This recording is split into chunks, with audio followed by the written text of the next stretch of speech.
Всем привет! Это канал Неместный, с вами Константин. Я Дарина. И это наша новая рубрика «Новости». Уже второй выпуск. Первый набрал 20 реакций, поэтому, конечно же, мы ее продолжаем. Мы решили сесть в таком месте, кафе, заведение в Батуми. Не удивляйтесь, если сейчас будет здесь появляться что-то там, еда и так далее. Мы решили пообедать и решили с вами поделиться новостями за декабрь прошлого года и за январь этого года. Начинаем.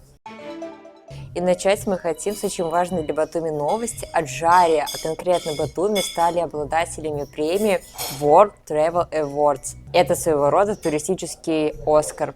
И выиграла она номинацию всесезонного туристического направления. На самом деле выигрывает Батуми, по-моему, уже не в первый раз, да? Уже шестой раз. А вообще конкурировал за награду Батуми с такими городами, как Осло, Мюнхен, Женева. То есть конкуренты были серьезные. Но Батуми одержал достойную победу. Но это о чем говорит? О том, что молодцы, продвигают город в нужном направлении. Это все зависит ведь сверху, то есть от государства уделяется внимание Батуми как приморский город и популяризирует. Это супер, весь мир знает о Батуми. Вторая новость довольно грустная. В декабре прошлого года потерпели крушение два российских танкера в Черном море в районе Керчи. Ужасная катастрофа. Сейчас море загрязнено, Черное море. В районе Анапы, например, сейчас проводятся даже работы по очищению его, пляжи все в мазуте. На данный момент, конечно, я думаю, что эта новость облетела весь мир. Об этом знают все, и не только знают, а кто-то вообще участвует, да, активно являясь волонтерами и помогая, в том числе, животным, которых настигло это бедствие. На территории именно грузинского побережья Черного моря следов мазута еще нет и, вероятно, не дойдут. Очень хочется 700 в это верить. километров, да, примерно 700 километров. Но здесь, в Батуми, уже создана такая координационная группа людей, птицы сюда долетают.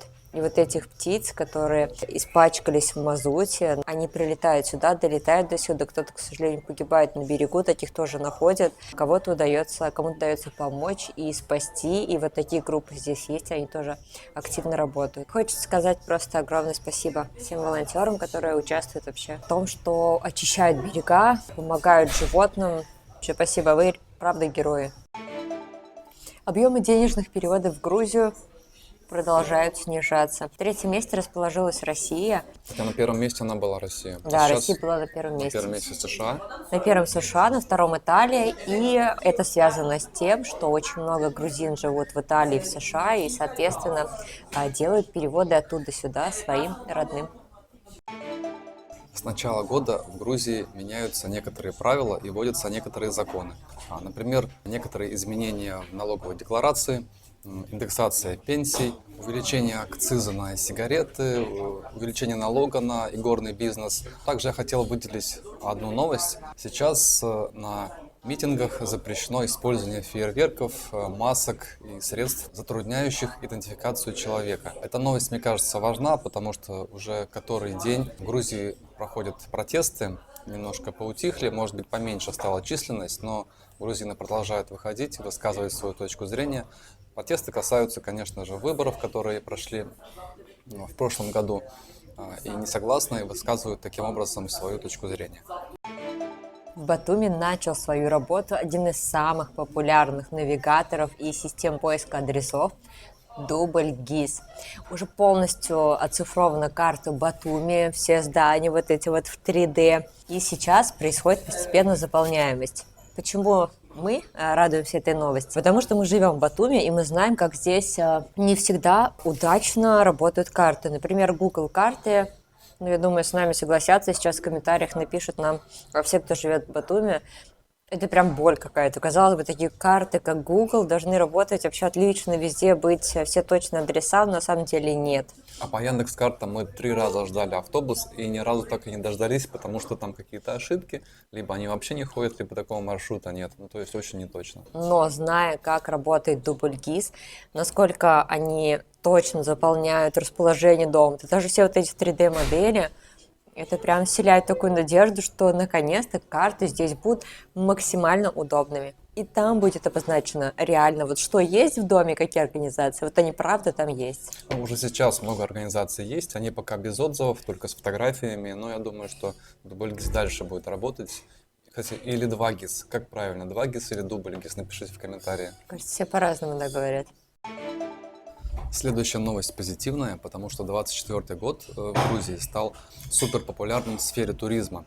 Более 7 миллионов людей посетило Грузию, представляете? И из них более 5 миллионов это туристы. Здесь нужно заметить, что большинство туристов из России, например, вот почти 1,5 миллиона из России приехали. А следующая Турция, Армения, Израиль, Азербайджан.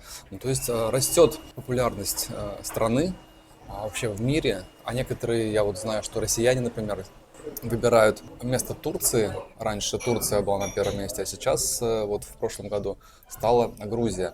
Это касается, это по многим причинам, почему так. Например, как классный авиапоток из России, из многих городов, прямые рейсы до Тбилиси, до Батуми, супер удобно, и люди этим пользуются. А вообще в 2024 году аэропорты Грузии обслужили рекордные 7 миллионов 400 тысяч пассажиров. Представляете? И это касается всех аэропортов Грузии, таких крупных, как Тбилиси, Кутаиси. Батуми вообще обновил свой исторический максимум. И это почти миллион пассажиров и около 4,5 тысяч рейсов. То ли еще будет, что будет в этом году, также расскажем вам в новостях, когда сезон пройдет. А мы знаем, что скоро построится, в 2026 году начнется строительство нового аэропорта в Тбилиси, огромный международный.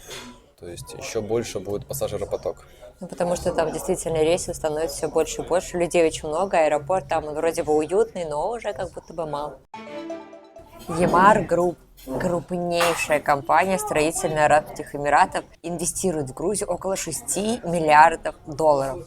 Соответствующий меморандум подписали глава Минэкономики Грузии, председатель Аджарии и глава компании Емар. Это будет большой масштабный проект, там многофункциональной застройки, инфраструктура в Тбилиси, в Батуми и Гоню. Но я думаю, Емар, если вы не видели их творение в Дубае, в Арабских Эмиратах в целом, наверняка вы о них слышали. Бурдж-Халифа – самое высокое здание в мире. Это различные небоскребы, огромные торговые центры. Это все их рук дело. И поэтому ожидается, конечно, нечто масштабное, такое глобальное и, наверное, очень качественное. Еще и здесь, в Грузии. Да, ну, нас, возможно, смотрит Емар, поэтому передаем привет, вы большие молодцы. А всем зрителям мы говорим, что у нас есть же поездка в Арабские Эмираты, в Дубай. Вот здесь сейчас будет плейлист, посмотрите. Она такая была короткая, на 3 видео, но супер. И там практически на каждом здании вы увидите Емар, буковки эти. То есть это очень крутая большая компания. Последняя новость в этом выпуске про индекс качества воздуха в Батуми. Мелкие частицы, PM2,5, кажется, их называют, замечено очень большое превышение этих частиц в воздухе. Я вот сам смотрел на карту, и прям красненький был индекс, более 150. Это как в Китае, что ли, примерно. Некоторое время было до дождей, и вот дожди пошли, сейчас поменьше стало. Не знаю, с чем это связано, говорят, возможно, со стройками, которые здесь идут, довольно много их в Батуми. Возможно, из-за частичек песка, которые, представляете, через все море, то есть он с юга доносится, с пустынь. Может быть, из-за этого, возможно, такой вот сезонность, надеемся, получше будет. Но всем рекомендовали, кто у кого проблемы с легкими, либо пользоваться масками, либо пореже выходить из дома, либо прям закрывать поплотнее окна. Ну вот несколько дней такое было. На себе вот я почувствовал, кашель какой-то появляется, я не знаю, из-за этого или нет, но сейчас все нормально. Будем надеяться, что Батуми останется городом с классной экологией и климатом.